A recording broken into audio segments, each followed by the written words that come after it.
Assalamualaikum warahmatullahi wabarakatuh. Alhamdulillah ya Allah li syafaati Rasulillah sallallahu alaihi wasallam. Al-Fatihah. A'udzu billahi minasyaitonir rajim. Bismillahirrahmanirrahim. Alhamdulillahi rabbil alamin arrahmanir rahim maliki yaumiddin. Iyyaka na'budu wa iyyaka nasta'in ihdinas siratal mustaqim. Shiratal ladzina an'amta 'alaihim ghairil maghdubi 'alaihim waladdallin. Amin.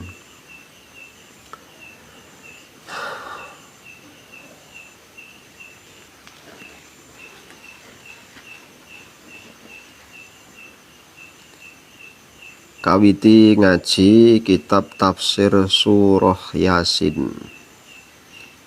Anggitane Syekh Hamami zadahullah rahimahullahu ta'ala. Bismillahirrahmanirrahim. Bismillahi kelawan nyebut asmane Allah, sifate Allah Ar-Rahmani, zat kang welas asih ing dalem donya lan akhirat. Sifate Allah Ar-Rahimi, tur zat kang welas asih ing dalem akhirat bloko. Yasin maknane wallahu a'lam.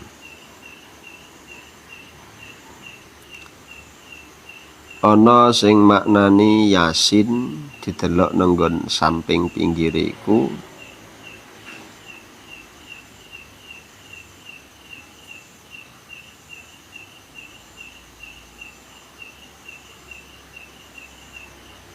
yakni ya insan. Sangka riwayate Ibni Abbas dimaknani ya insan kelawan nganggo lughat atau gaya bahasane kaum Toyik. Ya insanu, he menungso, menurut riwayat Ibni Abbas. Menurut riwayat Muhammad bin Hanafiyah, Yasin iku maknane ya Muhammad. Mula ana sing ngandakno yen Yasin itu bagian sangka pira-pira asmane Kanjeng Nabi Muhammad sallallahu alaihi wasallam. Yasin menurut riwayate Qatadah iku ismun min asma'il Qur'an. Salah satu nama dari beberapa namane Al-Qur'an. Dalam bahasane wong tajwid, Yasin iku termasuk min mafatihis suwar. Yaftatihu bihi kalama rabbil alamin. Termasuk kalimat-kalimat yang menjadi pembuka dari beberapa surat. Kaya dene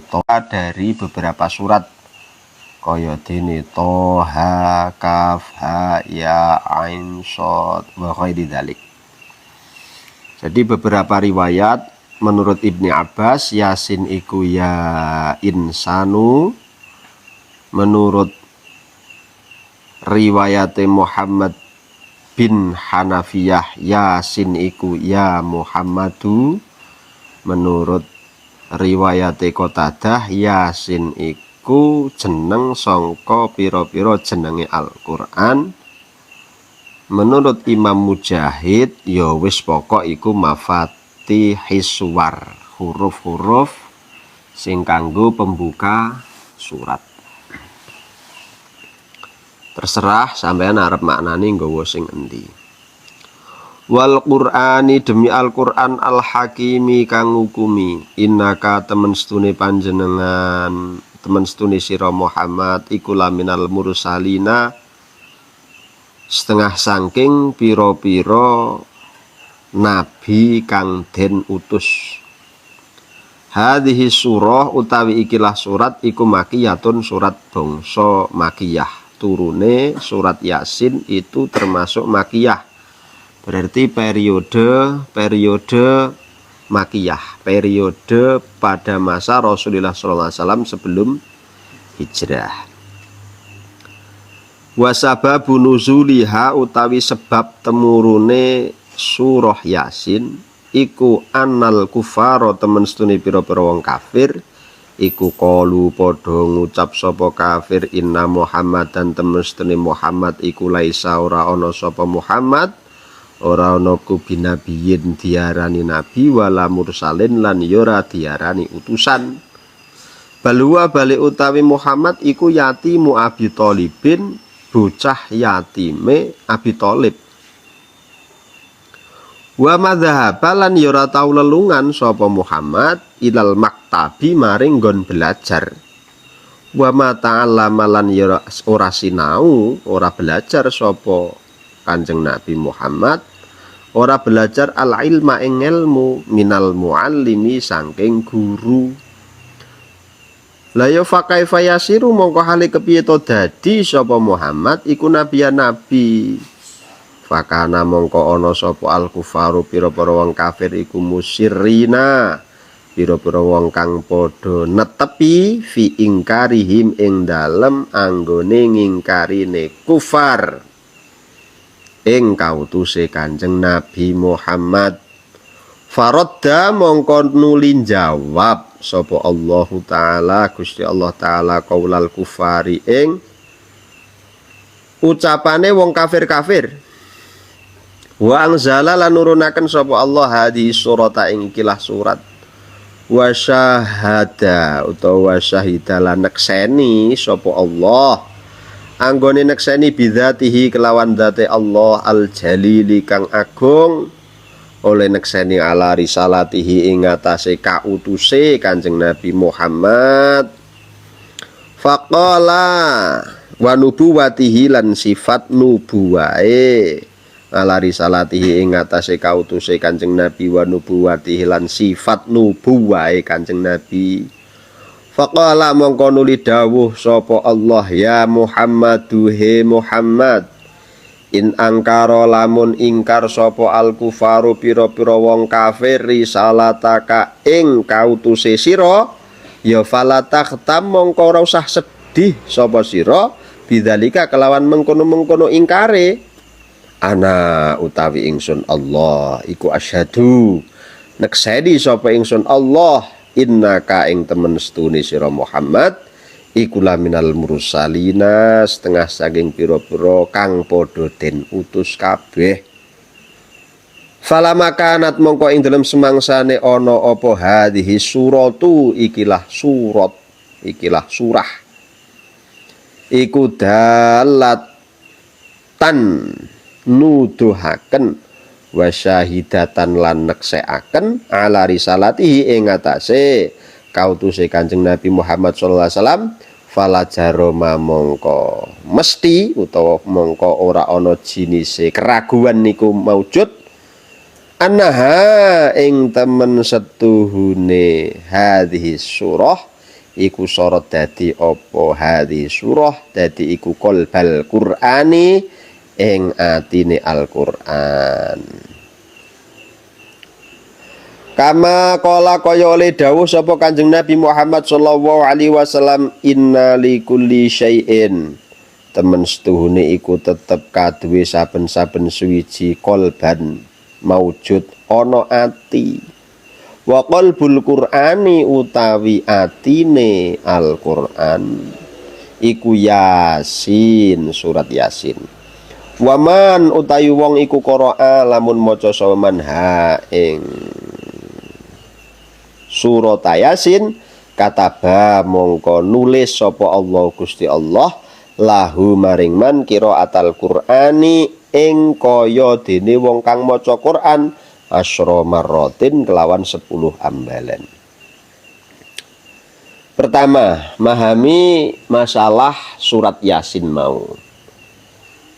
Sebab tumurune surat Yasin iku krana rikala Kanjeng Nabi Muhammad SAW itu mempublikasikan bahwa beliau dirinya ini adalah seorang nabi dan rasul, nabi yang diutus oleh Allah. Jadi ada nabi dan ada rasul. Kalau rasul sudah pasti nabi, tapi kalau nabi belum tentu rasul. Lah Kanjeng Nabi Muhammad SAW ini posisinya diangkat oleh Allah langsung menjadi nabi dan menjadi rasul. Tapi orang-orang pada masa Kanjeng Nabi ini banyak yang mengingkari Rasulullah SAW. Banyak yang mengingkari Kanjeng Nabi. Mereka terus membuat berita-berita palsu tentang Rasulullah SAW dengan berbagai macam tuduhan. Salah satunya yang diucapkan adalah kalimat Inna Muhammadan laisa binabiyin wa Inna Muhammadan laisa binabiyin wala mursalin bal huwa yatimu Abi Thalibin. Muhammad iku gak mungkin nek nabi. Muhammad iku kan mencah yatime Abi Thalib. Muhammad iku ya ora tau menyang sekolah. Muhammad iku ya ora tau duwe guru, ora tau ana sing mulang. Mosok ujug-ujug teko dadi nabi, ora mungkin ngono lho. Tidak mungkin dia itu jadi nabi. Dadi Pak itu ngono. Akhirnya Allah Subhanahu wa taala menguatkan dan memberikan persaksian langsung kepada Rasulullah Shallallahu alaihi wasallam dengan Yasin wal Qur'anil Hakim innaka laminal mursalin.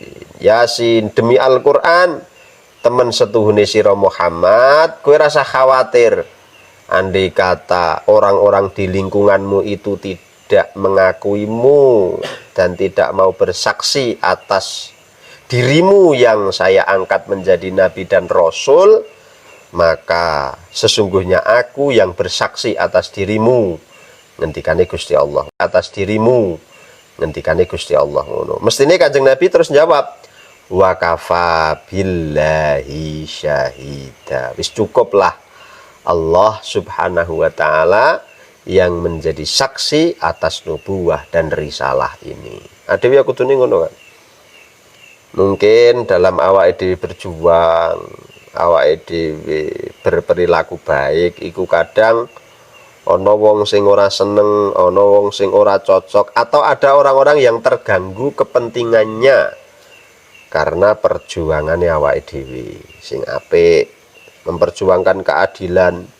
Orang-orang yang mempunyai keuntungan dalam ketidakadilan mereka akan terganggu. Pasti banyak sekali ujiannya. Ya wa kafa billahi syahida. Cukup Gusti Allah sing dadi saksimu, rasa khawatir. No. Sing pertama dadi kisah muncule tumurune surat Yasin, yaiku wong-wong kafir sing padha maido maring kenabian lan kerasulane Kanjeng Nabi Muhammad sallallahu alaihi wasallam. Lamula gandeng surat Yasin ini menjadi salah satu yang Allah Subhanahu wa taala turunkan dalam rangka bersaksi atas diutusnya Kanjeng Nabi. Jadilah surat Yasin ini disebut sebagai qalbul Quran, atine Al-Quran. Inna likulli syai'in qalban wa qalbul Qur'ani Yasin. Setiap sesuatu itu ada qalbane, bahasanya ada hatinya. Nah, aku kolban itu lebih saya maknani dalam beberapa literasi, lebih suka saya maknai dengan kolab itu jantung. Itu jantung. Hati yang dimaksud dengan bahasa jantung, dada. Organ-organ yang berada di dada ini lebih spesifik lagi adalah jantung, tapi keseluruhan adalah jantung, tapi keseluruhan organ yang ada di dalam dadamu itu disebut qalb. Ya jantungmu, ya hatimu yang ada di ini, paru-parumu itu lebih suka saya maknai, aku dewe lebih suka memaknai dengan sebutan qalb. Inna likulli syai'in qalban wa qalbul Qur'ani Yasin, dan qalbnya ati, qalbnya Al-Qur'an itu adalah surah Yasin. Hentikan Kanjeng Nabi ngono. Kenapa saya lebih suka memaknai itu dengan makna qalb atau ya makna qalbun aja, atau lebih spesifik ya jantung dan hati, paru-paru, organ-organ tubuh yang berada di dada ini. Kenapa? Karena kolban itu menjadi penggerak. Jadi apa? Penggerak. Otak itu pemikir, jantung itu penggerak darah, aliran darahmu itu. Cuk, cuk, cuk, cuk.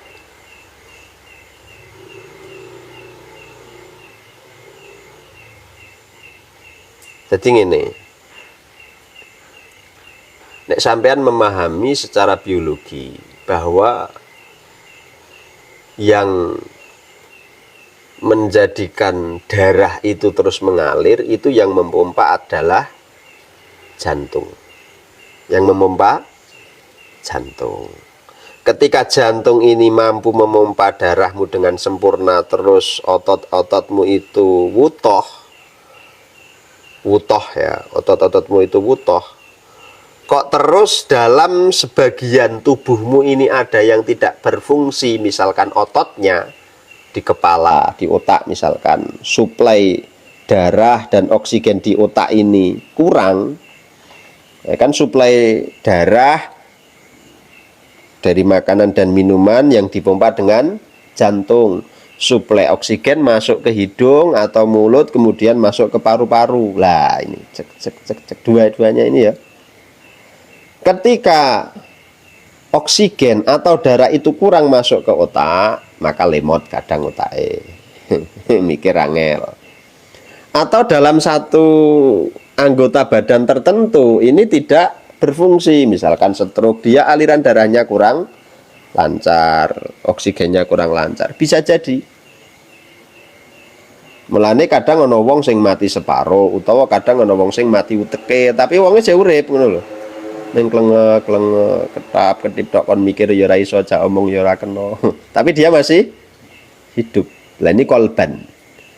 Maka disebut hidup itu ya hati ya jantungmu, paru-parumu, yang dua-duanya ini menghasilkan keseluruhan tubuh, yang dengan tubuhmu kamu bisa merasakan. Termasuk bagian tubuh adalah pikiranmu, perasaan, apa jenengane, pikiran, otakmu yang menghasilkan pikiran, tangan yang menghasilkan perasaan disentuh nikmat dan yang lainnya, lidahmu, matamu. Nah ini kabeh.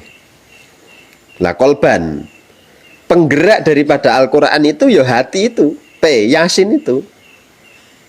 Penggerak daripada Al-Quran itu adalah surat Yasin.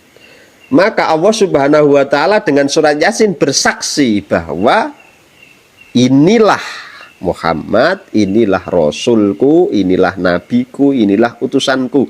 Dari situlah gerakan kepercayaan terhadap nubuwah warisalati Rasulullah Shallallahu Alaihi Wasallam itu diambil.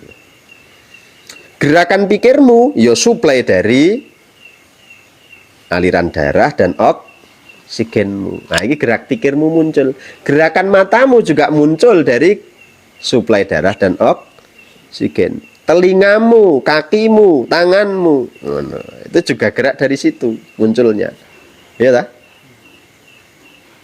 Mata boleh buta, tangan boleh lumpuh, pikiran boleh mati, telinga boleh tidak mendengar, tapi jantung dan paru-paru selagi masih bergerak, dia masih disebut hidup.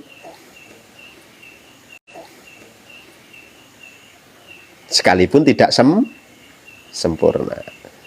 Maka kalau kiai-kiai, ulama-ulama, kolban itu lebih memaknai hati, maka saya bukan hati.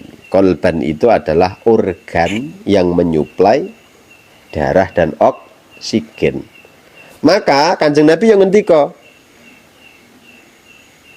di dalam tubuhmu itu ada segumpal daging, in soluhat soluhat jasadu kullu, wa in fasadat fasadat jasadu kullu, ala wahyal qalb. Gila.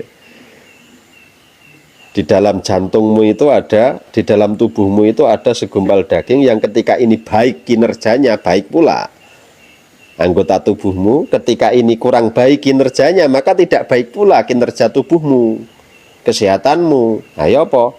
Iki mau jantung dan paru-paru, dua ini. Mulai disebut kolab mola malik, kadang berdenyut dengan keras, kadang berdenyut dengan ringan. Kue melayu dudut, akhirnya jantungmu berdenyut lebih keras. Kue dalam keadaan santai, free, tenang, berdenyut dengan tenang, napasmu pelan. Tapi kue dalam keadaan panik, takut, aliran darahmu, kue orang melayu teko naik sendiri, tensinya naik, terus dodone teko sesek. Nah, kolab beda ya, lima hami aku liyane ya kan. Nah, iku kolab menurutku ngono. Bener piye wallahu a'lam. Tapi menurut pemahamanku justru kolab ini yang menjadi penggerak. Maka nek sing jadi penggerak ini kok adalah otak. Nah, otak bisa mati. Orang gila dia masih hidup tapi tidak mampu berpikir. Inu makhmum, dia tertutup, atau majnun, akalnya tertutup, ya toh? Tapi dia masih dikatakan hidup. Sampean tidak paham 100% dari isi Al-Quran pun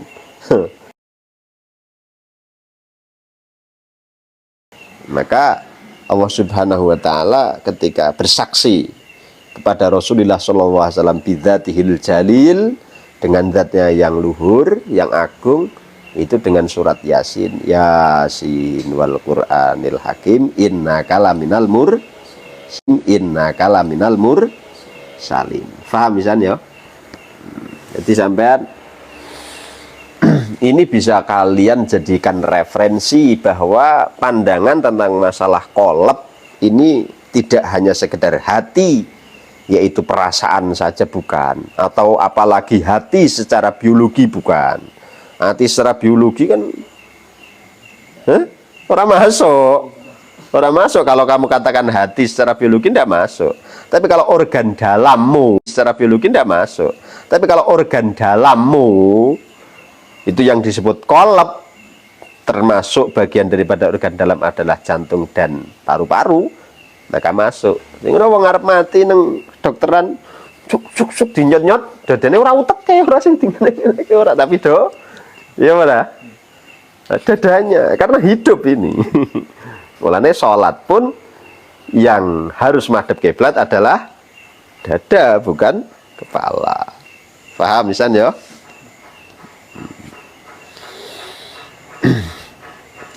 Jadi menjadi masuk akal ketika Rasulullah SAW kemudian ngendikan waman qara'aha kataballahu lahu qira'atal Qur'an asyra marratin. Siapa yang membaca surat Yasin, Allah Subhanahu wa Ta'ala memberikan pahala kepada orang tersebut 10 kali bacaan. Menjadi sesuatu yang bukan angan-angan belaka ketika kita memahami kolab ini adalah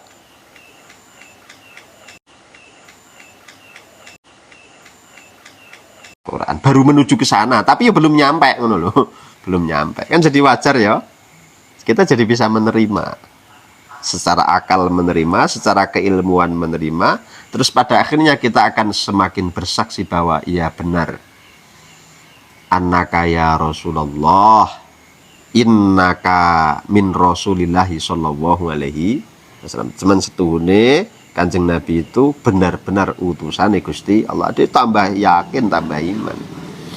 Tapi mbok maknani hati kuwi kok hati, kolban hati terus hati.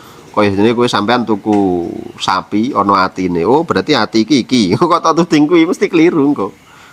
Ketika anatomi tubuhmu dibuka kok hati itu sebagai keliru kok. Apalagi liver dan yang lainnya juga keliru. Tapi keseluruhan organ dalammu itu yang utama adalah jantung dan hati. Jantung dan paru-paru. Beda ya ben, wis ben beda ya ben. Pondok mira tok beda lho dan ben. Ya.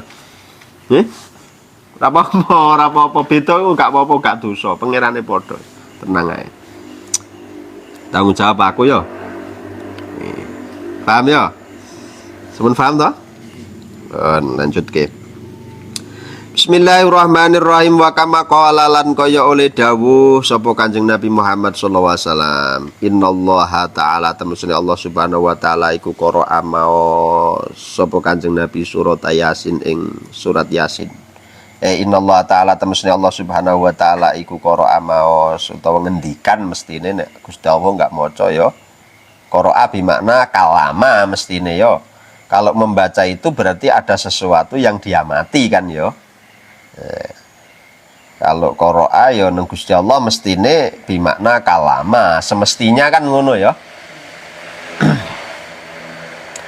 Qara'a maos mengendikan sinten Gusti Allah surat Yasin ing surat Yasin wa Toha lan surat Toha qabla ayakhluqa ing dalam sadurunge yen to nitahaken sapa Allah as-samawati ing pira-pira langit wal ardh lan ing bumi bi alfai amin kelawan kacek 2000 taun. Falamma sami'at mongko ing dalam semangsane krungu sapa al malaikatu malaikat qalu mongko padha ngucap sapa malaikat tuba li ummati Muhammadin nazala alaihim hatani suratani. Tuba bejo kemayangan temenanan li ummati Muhammadin kadue ummate Kanjeng Nabi Muhammad nazala kang tumurun alaihim ing atase umat Muhammad apa hatani suratani iki surat loro apa surat Yasin dan surat Toha.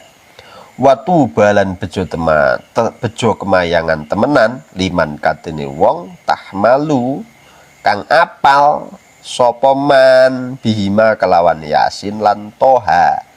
Watu balan bejo temenan li alsinatin kaduwe pira-pira lesan tatakal lama kang guneman apa alsinah bihima kelawan surat Yasin lan surat Toha. Wa kama qala lan kaya oleh dawuh sapa Kanjeng Nabi Muhammad alaihi salatu wasalam inna ahlal jannati temen setune ahli swarga iku layak rauna ora padha maca sapa ahlul jannah sayan ing suwi-wiji minal qur'ani saking Quran illa Toha. Deloken lak loro gandengane Yasin jantung paru illa. Mulane ngaji karo dipikir diangen-angen ditafakur maca angger sing mbok waca teko percaya apa anane ya bingung kok. Minal Qur'ani saking Quran illa Toha kejaba Toha wa Yasin lan Yasin wa suratar Rahman lan surat Ar-Rahman.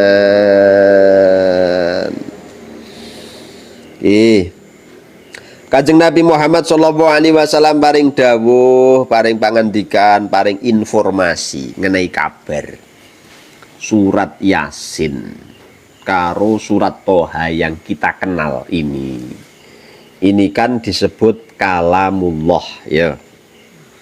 Lah ketika Allah berkalam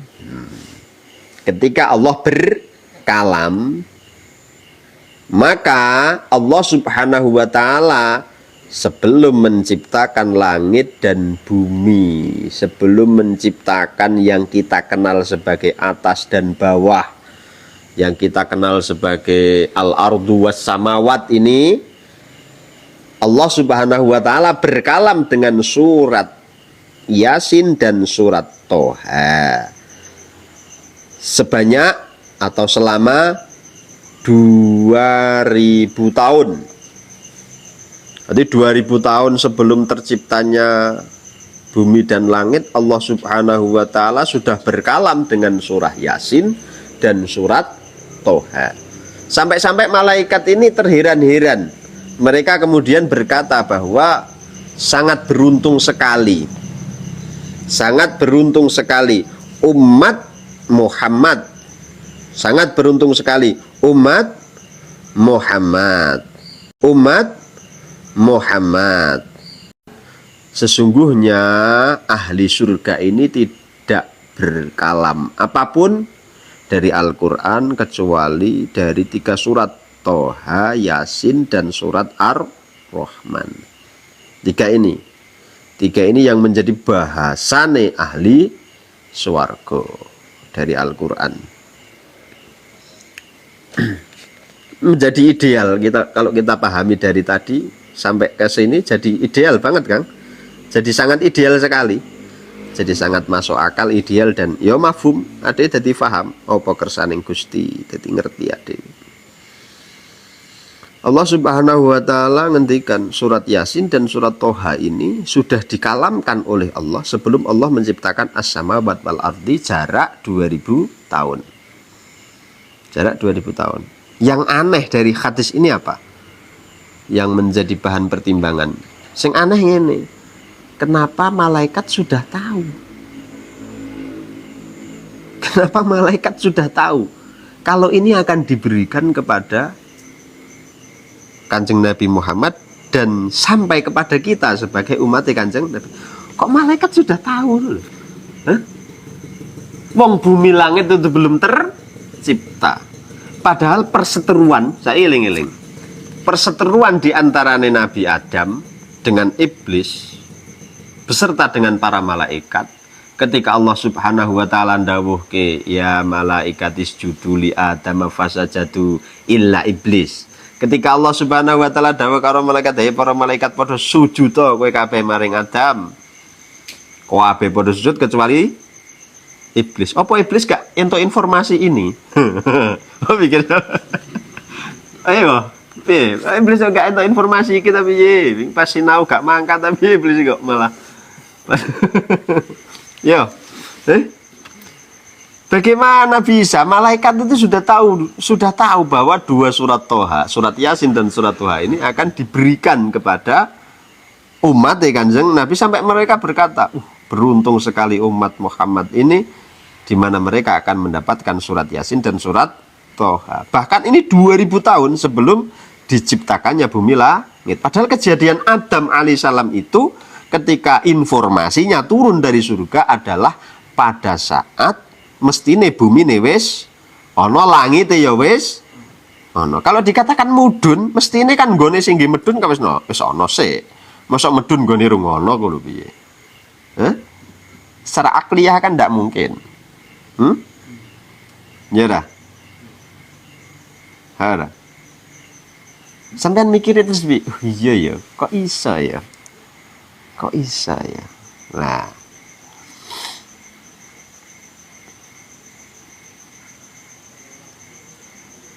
jangan aja Pak Dek ngenangan loh, kok iya ya? Malaikat kenapa sudah tahu? Terus pada kisah selanjutnya, kenapa sangat konkret kemudian pada saat tertentu Allah memerintahkan untuk sujud kepada Adam? Malaikat semuanya bersujud kecuali iblis, illa iblis aba wastakbara. Kenapa hanya iblis saja? Apa dia tidak tahu informasi ini? Nah, sementara sebelum membahas sampai ke situ, awake dhewe perlu banyak juga referensi dari bacaan Al-Quran itu. Namanya penggerak tuh ini, mau jantung dan paru pankreas, termasuk nanti limpa, termasuk ginjal dan yang lainnya. Tidak ada roh. Ini berarti begini, waktu itu sebenarnya tidak ada. waktu itu sebenarnya tidak ada. Waktu itu ada hanya karena adanya pergerakan. Adanya gerak maka muncul waktu. Kalau diam sebenarnya tidak muncul waktu. Karena kita berada di bumi yang bergerak, maka sekalipun kita diam tetap kita melewati waktu. Tapi waktu itu hanya ada dalam satu pergerakan saja. Contoh begini, sing wis tau tak terangke pas ngaji usul fikih. Ketika kita mengarang satu cerita, pemerannya dia pasti akan mengalami dari mulai awal cerita sampai akhir cerita. Tapi bagi kamu pembacanya bebas saja, kamu tidak terikat oleh waktu. Kamu bisa saja membuka lembaran terakhir kemudian membuka lembaran yang kan iso. Kowe maca cerita sing terakhir dhewe. Oh iki. Terus kamu maca cerita sing paling awal terus tok njah-njah maca sing tengah. Kan ya iso. Bisa toh? Bisa kan? Iso.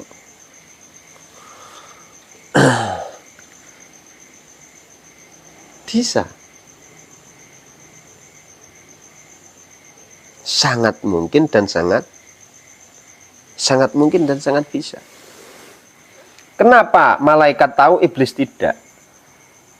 Kalau iblis itu adalah bagian dari al-jin, yang mana jin ini terbuat dari api, nah, maka kamu bisa memahami unsur api dan unsur cahaya. Gerak api dan gerak cahaya ini justru lebih cepat gerak cahaya dibanding gerak api.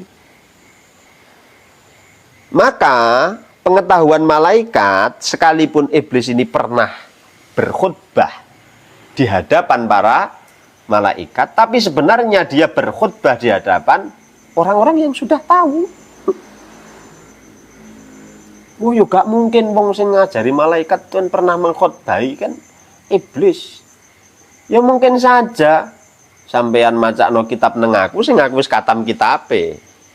Oh yo.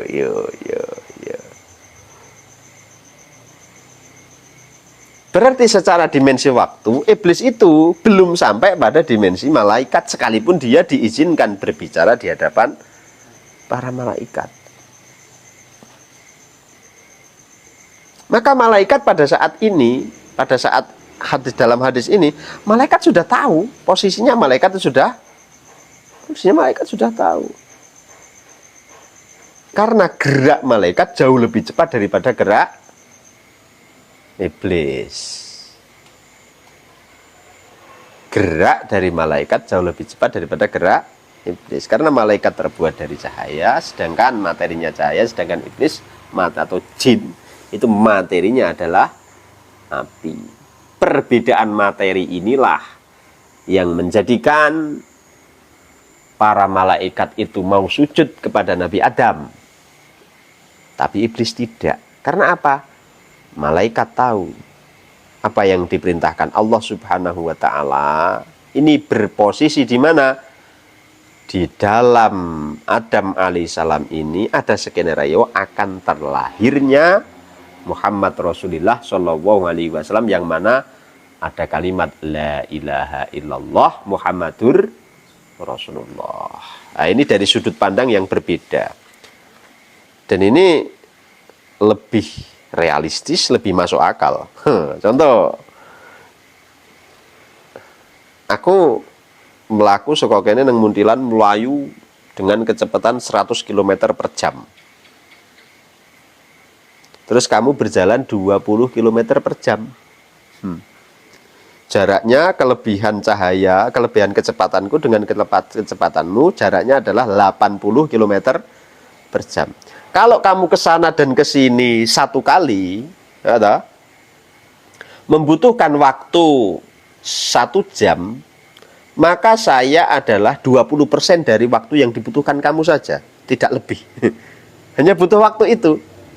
Berarti nek sampean rono rene sepisan, aku wis rono rene ping 5 kan ngono. Iya toh? Berarti saya sudah bolak-balik dari sini sampai Muntilan 5 kali, sedangkan kamu baru sekali. Berarti saya sudah mengalami 5 kali perjalanan, kamu baru 1 kali. Kira-kira wawasannya lebih banyak siapa? Ya, lebih banyak yang berjalan ke sana ke sini 5 kali. Aku kayak tekan semen, aku wis balik mana? Sisa nututi meneh, Brono sisa barengi kowe maneh ngono lho.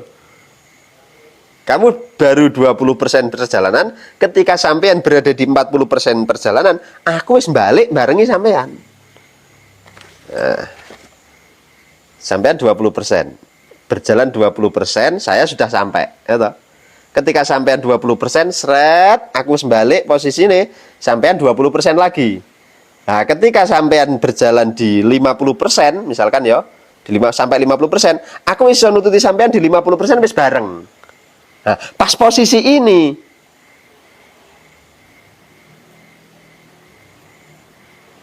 Gusti Allah Subhanahu wa ta'ala, pas posisi bareng ini loh, Gusti Allah Subhanahu wa ta'ala dawuh, ya malaikatis juduli Adam fasajadu illa iblis. Kecuali iblis, iblis urung tekan dhewe, iblis urung nutuk dhewe ngono lho. Liyane kan wis rampung, sing iki lagi tekan kene. Iblis wah mboten pokoknya kula sujud nggih namung kalih panjenengan tok, mboten sujud kalih liyane, ana sing gawe asumsi ngono. Ya terserah, kuwi menurut pikiranmu. Lah aku yang gawe pikiran dhewe bebas no ya. Tapi lebih masuk akal ini. Karena apa? Iblis tidak tahu apa yang diketahui oleh malah bukan Allah merahasiakan segala sesuatunya, enggak. Tapi memang iblis belum nyampe. Iblis posisinya belum. Malaikat wis balik, iblis durung ngono lho. Iblis durung. Pada akhirnya pas bareng di perjalanan 50% ini, malaikat leren sik mbewedang. Ya, oke, tak leren mbewedang. Iblis, wong menggek setengah perjalanan kok wis leren. Kamu itu lemah sekali. Piye to kuwi? Yang kita yang sudah balik kan sudah 1,5 perjalanan, 1 perjalanan selesai dan tambah setengah lagi kan guyu. Kowe iki sing durung tekan. Kowe ra gelem leren, kowe buaya dhewe, sombong dhewe kowe. Kowe do lemah. Baru 50% perjalanan kok kamu wis istirahat. Kaya aku iki lho iblis, mlaku terus lanjut sampai muntilan. Ini baru 50%. Padahal kancane iki wis balik perjalanan kedua kali. Ya inilah aba wastakbaro. Iblis iku mbangkang dan dia merasa sudah tahu. Padahal dia baru setengah perjalanan. Paham ya? Mudeng ya? Bener, Quran niku lho bener. Dawuhe Kanjeng Nabi ku yo bener. Mung kadang la ta'lamun. Wong-wong kadang ora paham kan. Wong kadang ora paham. Lah saiki umpamane kaya ngono iku mau. Aku ngenehi karo sampean. Jarak perjalanan berbeda sama, tapi saya memberikan kecepatan yang berbeda. Kowe nek mlaku 20 km per jam. Kalau kamu 100 km per jam. Di 50% setelah 1 kali perjalanan, maka iblis itu atau salah satunya itu baru di 50% perjalanan. Pas 50 ini kamu bisa ketemu bareng.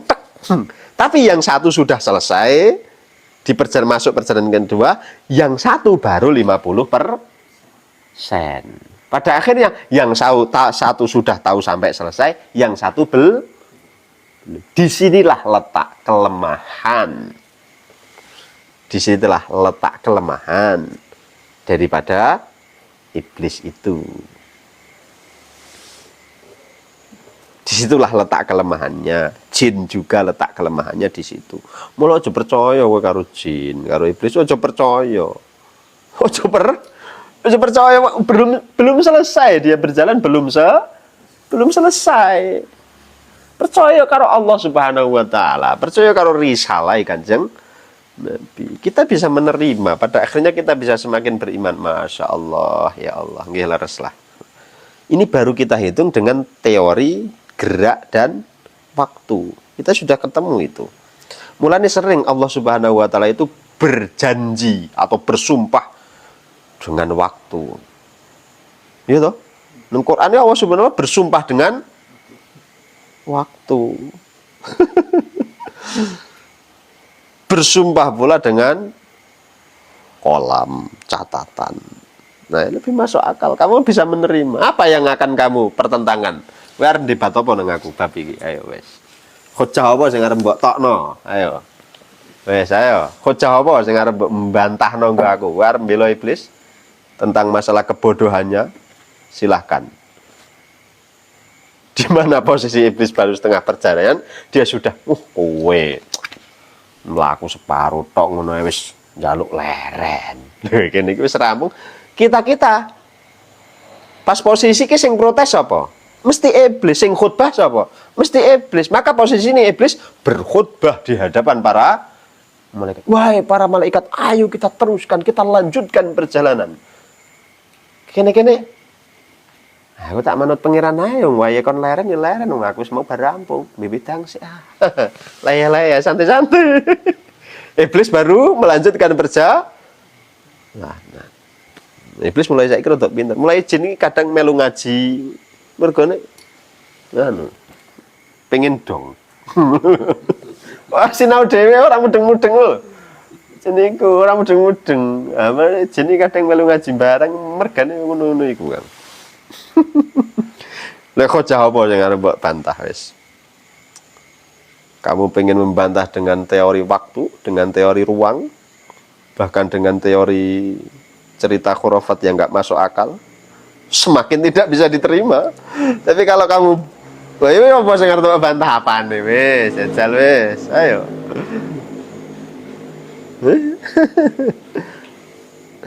Ya dah? Paham pisan? Paham tenan ya? Nah, itu. Mulane nek ngaji karo aku, yo siap-siap kosong kese atimu diangen-angen tafakuri lage. Engko ditafakuri karo perbandingan. Saya hadirkan sudut pandang yang berbeda bagaimana kita memahami ayat-ayat Gusti Allah. Ini baru satu ayat dan beberapa hadis kita sudah berbeda cara pandangnya. Mulai berbeda ya. Hah? Berarti nek ning kene Gusti Allah adil ora? Ya adil wong karena memang Gusti Allah enggak adil. Iblis kenapa disiksa ini tidak. Ya, iblis merasa tersiksa karena dia sudah harus berhenti sebelum selesai. Dan siksaan bagi iblis, itu rahmat bagi dia. Dan kita menulis itu sebagai siksa. Buset dong, rampung sekon leren istirahat ngombe sik. Jengkel. Lah kita guyang-guyu, kita menikmati surga. Sudah selesai kok. Kita sudah selesai. Contoh gambaran. Tekan apa mau?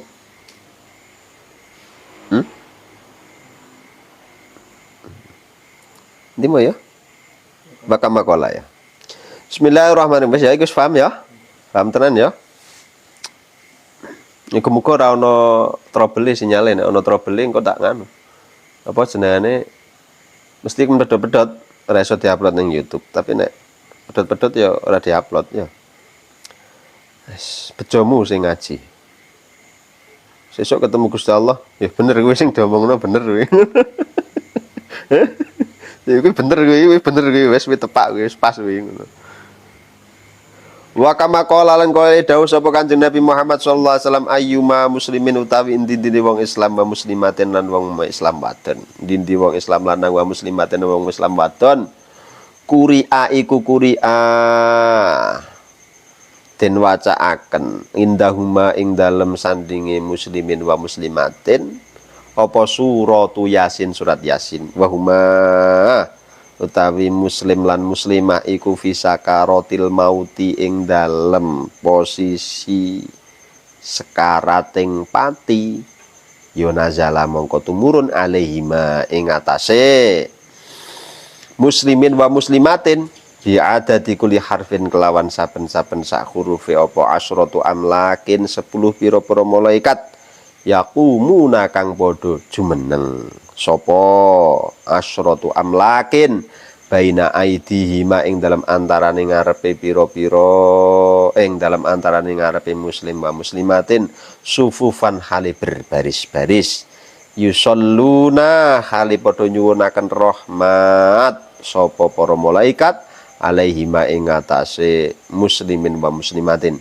wa yastaghfiruna lan padha njalukaken ngapura sapa para malaikat lahuma maring muslimin wa muslimatin wa yasyaduna lan padha nekseni sapa malaikat ghuslahuma ing anggone ngedusine muslimin wa muslimatin wa yattabi'una lan padha ngiring-iringi sapa malaikat janazatahuma ing jenazahe muslimin wa muslimatin. Wa kama qala yan kaya oleh dawuh sapa Kanjeng Nabi Muhammad alaihi salatu wasalam aksiru qiraata hadis surah.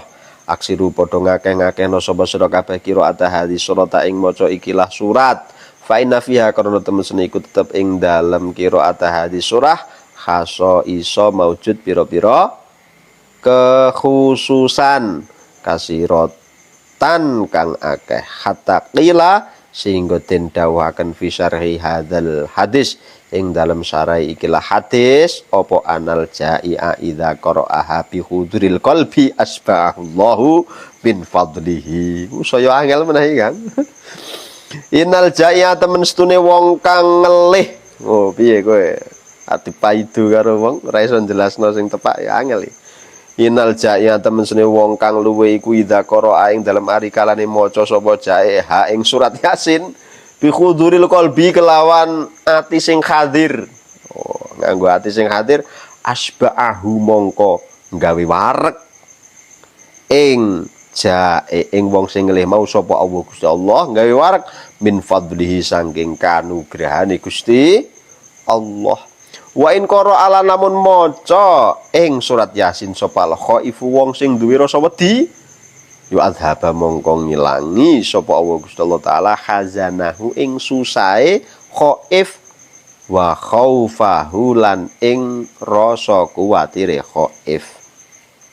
Wa in qara alan lamun maca ha ing surat Yasin sapa al faqir wong sing mlarat ya kholasa mongko bersihaken sapa Allah ai ing fakir min dainihi saking utange fakir. Wong melarat identik dengan utang. Lagi disarutang, diparingi iso nyarutang ro Gusti Allah.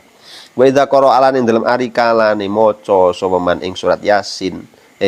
Wa idza qara'a ing dalam ari kalane maca ing surat Yasin sapa dzul hajati wong sing duweni hajat, duwe kepentingan terus maca surat Yasin bi khudril qalbi qadha mongko bakal mujutaken sapa Allah taala Gusti Allah hajatahu ing hajatmu. Wa man utawi sapane wong iku ora alamun maca soman ha ing surat Yasin fi subhi ing dalem mangsa subuh yakunu mongko ana soman ana iku fi amanillahi ing dalem perlindungan keamanane Allah ilal masai tumeka maring wektu sore. Kok ora limited edition ya Kang ya. Kok esuk sore tok ngono ya.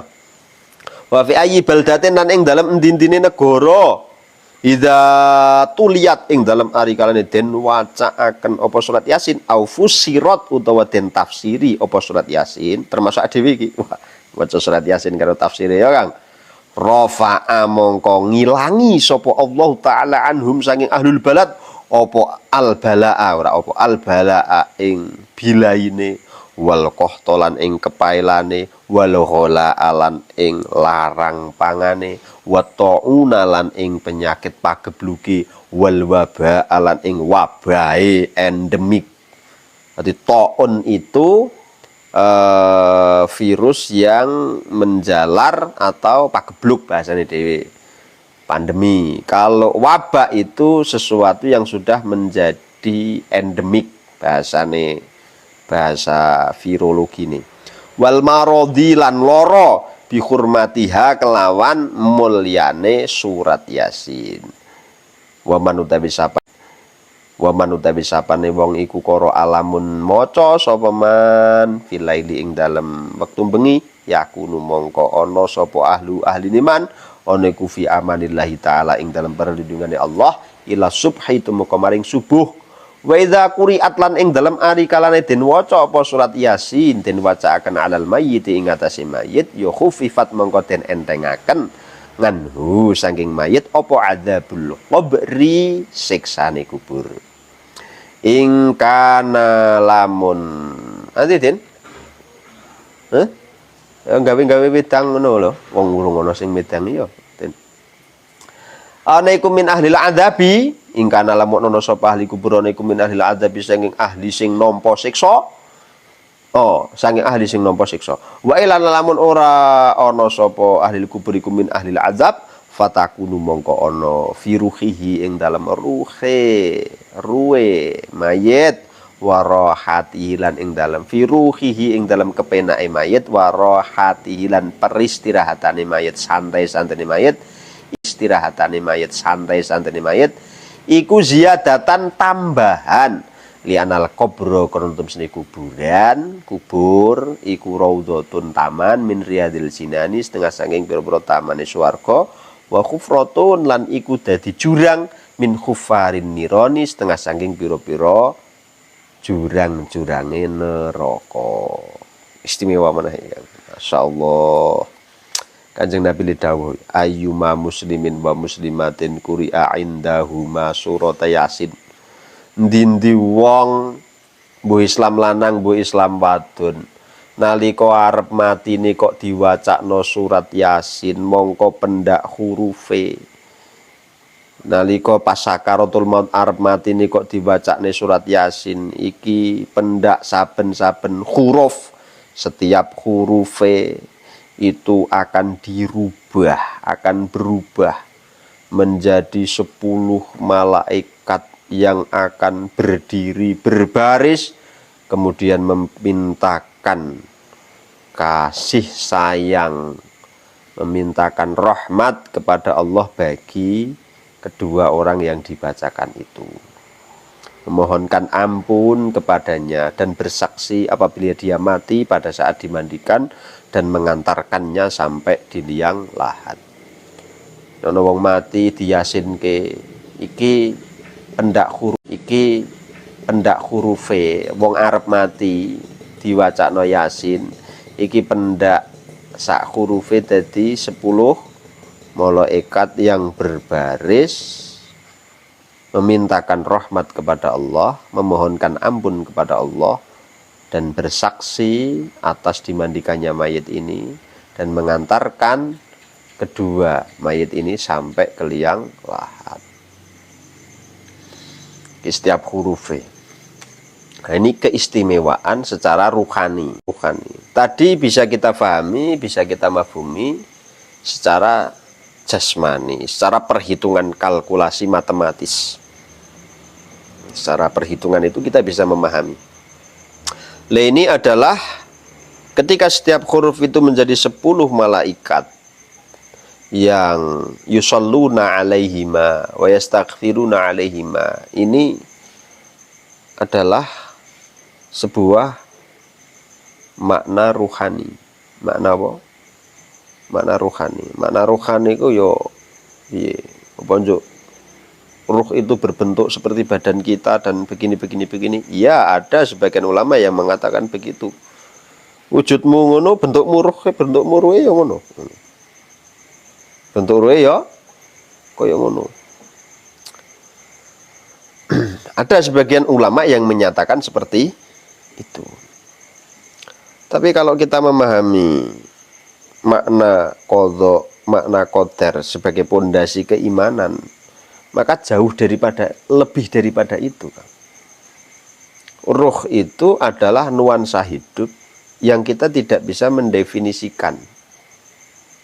Itu bagi saya. Ruh itu nuansa hidup yang kita alami, yang kita tidak bisa mendefinisikannya. Ada yang memaknai itu sebagai kesadaran. Ada yang memaknai itu makna-makna kontemporer lah, makna-makna yang lebih luas. Kalau ulama-ulama terdahulu ya sewacanan dhewe, mbiyen wong wis tau ana sing nulis ya toh. Ini makna-makna yang bisa kita pahami saat ini lah. Makna ruhani bagi kita itu bukan entitas lain yang berada di luar diri kita, bukan. Atau entitas lain yang menjadikan kita hidup, bukan. Tapi sesuatu itu yang menjadikan kita itu sadar dan menjadikan kita itu merasa hidup. Itu bahasa ruhaninya itu seperti itu. Seperti tadi loh, bahwa jantung, paru-paru, organ tubuh kolab ini ya, ketika dia masih berfungsi dengan bagus, maka kita masih bisa dikatakan hidup, sekalipun pikiranmu tidak sadar, sekalipun pikiranmu tidak menyadari, atau bahkan kamu sendiri itu tidak sadar kalau kamu itu hidup, atau bahkan kamu sendiri tidak sadar kalau kamu itu hidup. Kowe saiki sadar ora nek kowe urip? Sadar ya? Karena kamu sadar kamu hidup, maka kamu takut mati. Maka kamu takut mati. Tapi ada beberapa makhluk itu yang tidak punya kesadaran hidup, tidak punya ruhani, tidak punya kesadaran tentang ruh, tidak punya kesadaran ruhani, tidak punya kesadaran kehidupan, tidak punya kesadaran kehidupan, sehingga dia tidak punya basis ilmu. Cuma dia ya hidup begitu saja, ya hidup, ya surip ngono tok. Bagi kita menganggap dia hidup, tapi dia tidak sadar tentang hidup itu. Dia tidak menyadari tentang kehidupan. Jadi kesadaran ruhani, ayyuma muslimin wa muslimatin quri'a indahuma surat yasin wa huma fi sakaratil mauti nazala alaihi ma bi adati kulli harfi asyratu amlakin, ini adalah tentang masalah kesadaran hidup. Kalau kamu sadar hidup, maka kamu akan takut akan kematian. Kalau kamu sadar hidup, maka kamu takut akan kematian. Ada beberapa hewan, makhluk hidup yang tidak sadar dia hidup, tidak sadar dia ada, maka dia tidak takut dengan kematian. Contoh, weruh semprang, ngerti semprang? Semprang apa ya? Sing nek gede apa ya? Nek berhubungan badan, nek apa jenenge? Bersenggama. Iku malah apa nih jenengane? Sing lanang dipangan. Iku kewan apa jenengane? Ini semprangnya apa ngono ya? Semprang apa? Kowe nek sekolah iku lho. Sampe nek sekolah iku apa? Kewan-kewan kan ada toh. Nek ketika dia itu pengen melahirkan keturunan, gitu, pengen enek anake. Sing lanang ini akan mengorbankan dirinya ben gelem di apa jenenge dipangan karo sing wedok. Atau ndekne sentet mati dipangan karo sing wedok, atau bahkan pas posisi sentet ndekne dipangan karo sing wedok. Ada toh kewan-kewan sing ngono iku. Kowe semprang apa ngono. Aku tau weruh ngono lho. Aku weruh kewan iku. Iya iki lek kudune lek kewan iki sadar. Iya iki lek kudune lek kewan iki sadar bahwa dia itu hidup. Harusnya dia tidak mau toh dimakan hidup-hidup yo. Dia dimakan hidup-hidup harusnya tidak mau, harusnya tidak mau. Seharusnya tidak mau. Oke sampean. Ketika sampean itu sudah menikah, berumah tangga, atau sampean ini hidup begini, kayak kalau sampean sadar tentang masalah kehidupan dan hidup ini, bisa merasakan tentang masalah kesadaran keberadaan ini, maka awake dhewe akan merasa ketakutan dengan kematian itu, sehingga kita sangat sulit untuk berserah diri kemudian ya wis lah mati ra apa-apa ngono, nek ra kepeksa tenan ra mungkin. Ya ora? Masuk angin sithik, alah loro mati ora apa-apa, wis enggak mungkin. Pasti kita akan mencari solusi bagaimana agar kita tetap hidup. Ini kesadaran ruhani. Kesadaran akan hidupmu. Kesadaran akan keberartian keberadaanmu dalam kehidupan ini. Sehingga kadang kita merasa sangat penting berada di dunia ini, kadang kita merasa sangat penting ya. Seperti itu contoh.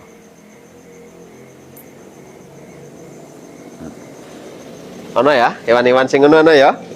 Aku tahu roh cilik iki lho, aku cilik iki tau dolan, roh semprang, mbok apa capung. Kadang sing wedok iki ketika wis nyentet ngene, sing lanang dipangani cuk cuk cuk cuk cuk cuk. Loh, kok gelem dipangan? Kan aneh. Iya dah. Kenapa mau dimakan dia? Kok iso yo? Aku biar mikir kan lucu. Wah, mbok kowe arep ngarani wala iku ngilmu gothak-gathik mathuk Mas. Yo terserah kowe. Pokok aku mah tambahi maneh nang Gusti Allah salah siji ndelok ngono iku.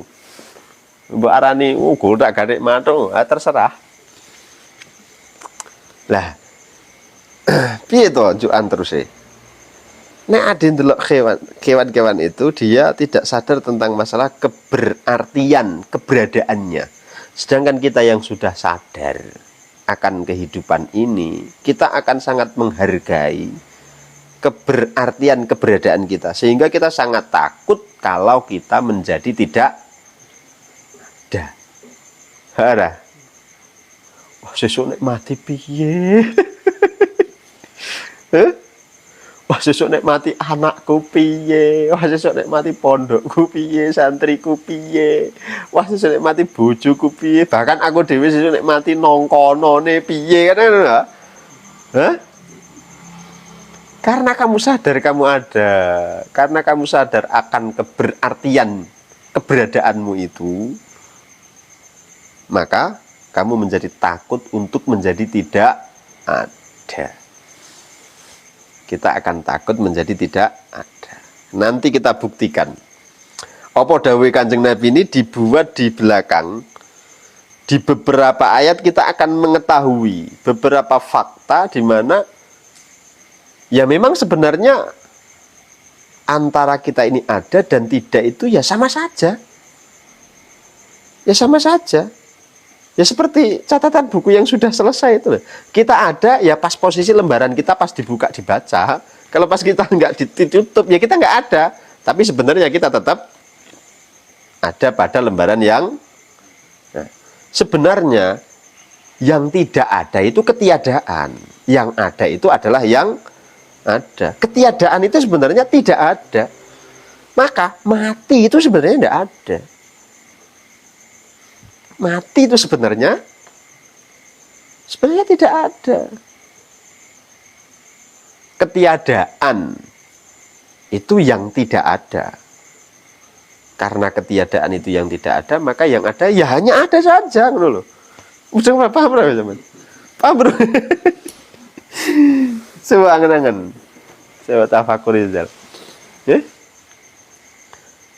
Lah itulah bagaimana kita memahami tauhid dengarsane Allah Subhanahu wa taala benar-benar secara tauhid ya wah nikmat tenan. Hidup ini memang nikmat, enak. Nah, di sandelok iki lah. Ketika orang dibacakan Yasin pas sakaratul maut, maka dia akan diberikan keistimewaan setiap huruf yang dibacakan baginya, bagi orang yang akan mati tersebut berubah menjadi malaikat yang senantiasa memohonkan rahmat kepada Allah dan istighfar kepada dia, yasyaduna ghuslahuma, dan dia bersaksi akan kebersihannya, dia bersaksi kemudian mengantarkan dia sampai ke liang lahatnya. Nah, ini hampir seperti itu tadi.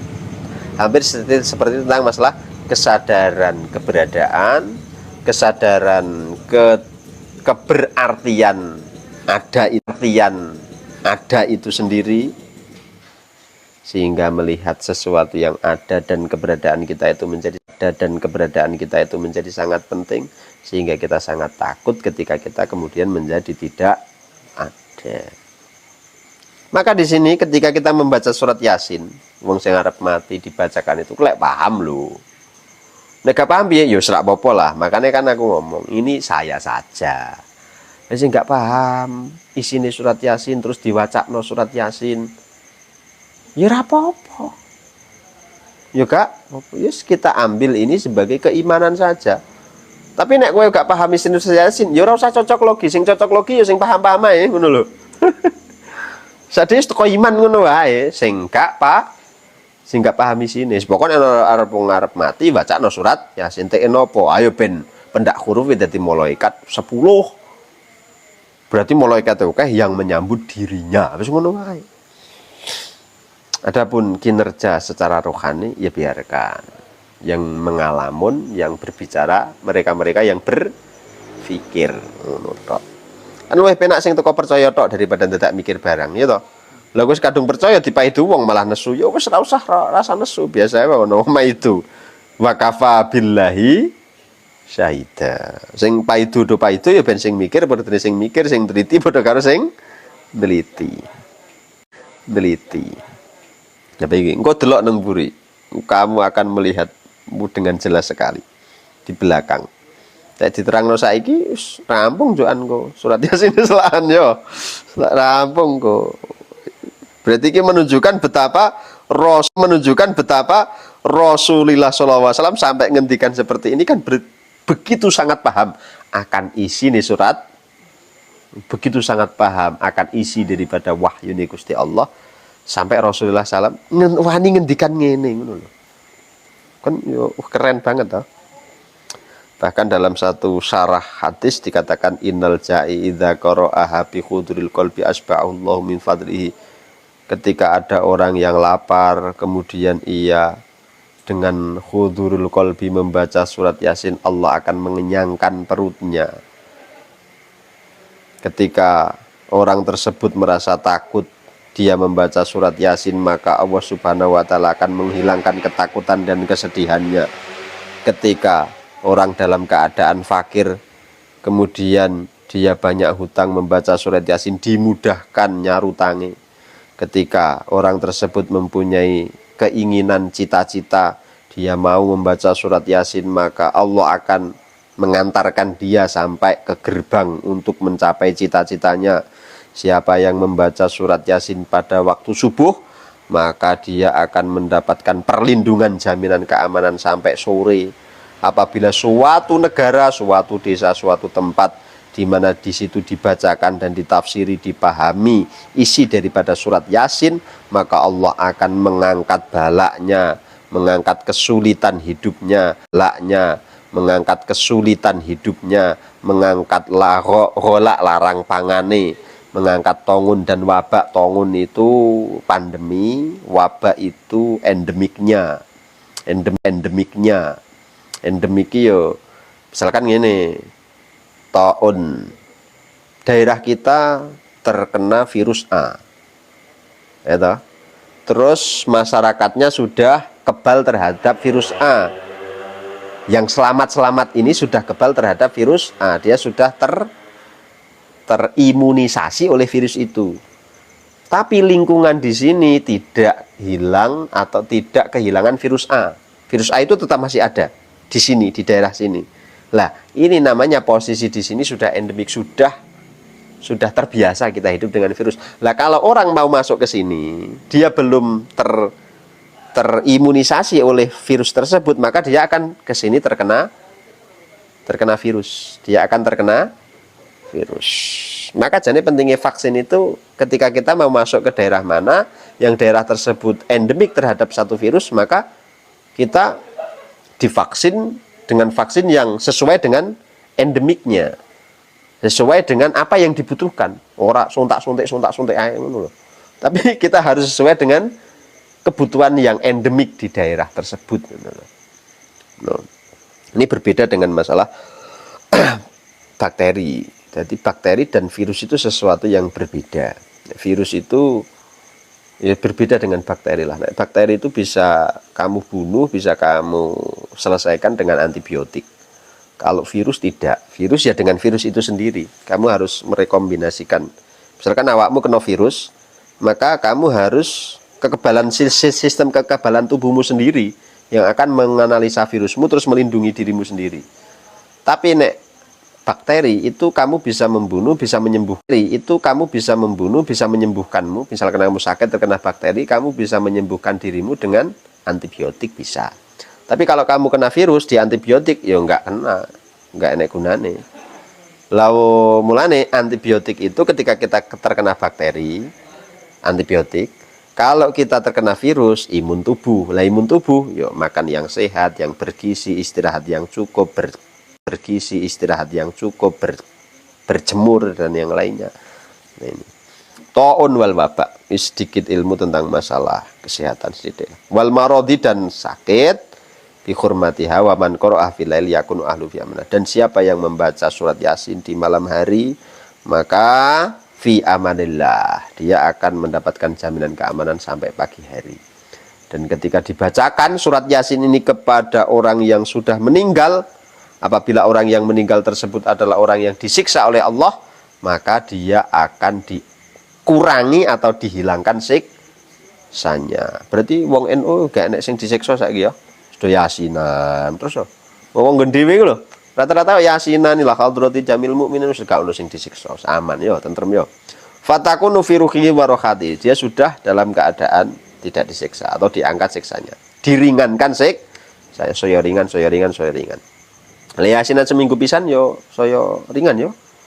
Wa ila, apabila dia sudah wong soleh, wong sing apik, maka dia semakin mendapatkan kenikmatan di dalam kuburnya. Kenapa? Karena kubur itu raudhatun min riyadil jinan au hufratun min hufarin niron.